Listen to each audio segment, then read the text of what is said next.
జాతీయ గ్రామీణ ఉపాధి హామీ పథకం.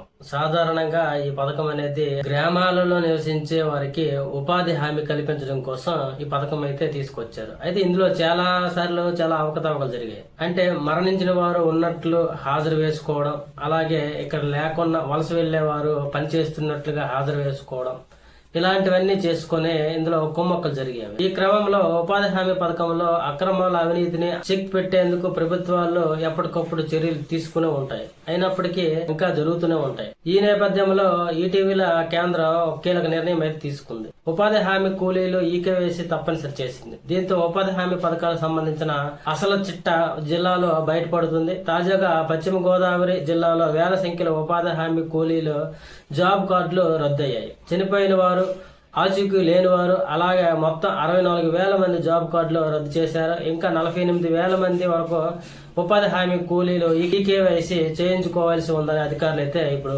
చెప్తున్నారు.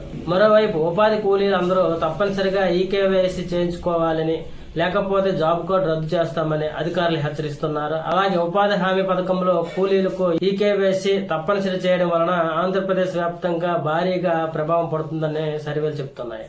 అయితే ఈకేవైసీ విధానం ఏపీలో 38 లక్షల మంది ఉపాధిపై ప్రభావం చూపించే అవకాశాలు ఉన్నాయని ఇప్పుడు తేలింది. గ్రామాల నుంచి ఇతర ప్రాంతాలకు వలసపోవడంతో పాటుగా మొబైల్ నెట్వర్క్, టెక్నికల్ సమస్యల కారణంగా ఉపాధి హామీ శ్రామికులు ఈకేవైసీ చేయించుకోలేకపోతున్నారని సర్వే వెల్లడించింది. ఈకేవైసీ విషయంలో తప్పనిసరి చేయవద్దని కేంద్ర ప్రభుత్వానికి కోరాలని ఏపీ ప్రభుత్వం అయితే ఇప్పుడు ఆలోచన చేస్తుంది. మరోవైపు ఉపాధి హామీ పథకం అమలులో ఆంధ్రప్రదేశ్ జాతీయ స్థాయిలో 3వ స్థానంలో ఉండగా 2025-26 ఆర్థిక సంవత్సరానికి సంబంధించి ఇప్పటి వరకు పని దినాల వినియోగంలో ఏపీ 3వ స్థానంలో నిలిచింది.